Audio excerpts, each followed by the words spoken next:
Hi everyone, TGI ಅಕಾಡೆಮಿಯಲ್ಲಿ DCT test 14 ಅನ್ನ both online and offline ಅಲ್ಲಿ ಕಂಡಕ್ಟ್ ಮಾಡಿದೀವಿ. ಟೆಸ್ಟ್ ಟಾಪರ್ಸ್ ಗಳನ್ನ ಕಂಗ್ರಾಚುಲೇಟ್ ಮಾಡೋ time.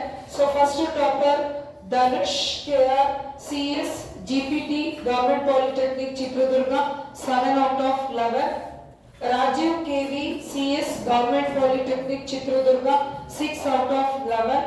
Naveen Rao CS government polytechnic Harihara 4 out of 11. ಇನ್ನು ಆನ್ಲೈನ್ ಅಲ್ಲಿ ಕೂಡ ಟಾಪರ್ಸ್ ಗಳಿದ್ದಾರೆ. Mohammed Sameer Udar CS government polytechnic Bankapura 5 out of 11. Vinay B mech Bapuji polytechnic Davanagere 5 out of 11. Sagar civil government polytechnic Kudligi 5 out of 11. ಇನ್ನು TGI ಅಕಾಡೆಮಿಯಲ್ಲಿ ಸಾಕಷ್ಟು ಟೆಸ್ಟ್ ಗಳಿದೆ. ಎಲ್ಲ ಟೆಸ್ಟ್ ಗಳಲ್ಲಿ ಟಾಪರ್ಸ್ ಆಗಿ ಬರ್ಲಿಕ್ಕೆ ಟ್ರೈ ಮಾಡಿ. ಅಡ್ಮಿಷನ್ಸ್ ಗಳು ಓಪನ್ ಇದೆ. ಇಂಟ್ರೆಸ್ಟೆಡ್ ಇರೋ ಸ್ಟೂಡೆಂಟ್ಸ್ ಇಲ್ಲಿ ಮೆನ್ಷನ್ ಮಾಡಿರೋ ನಂಬರ್ಸ್ ಗಳಿಗೆ ಕಾಲ್ ಮಾಡೋದ್ರ ಮೂಲಕ ಅಡ್ಮಿಷನ್ಸ್ ತಗೋಬಹುದು. Thank you for watching this video. This is Roopashree from TGI Academy.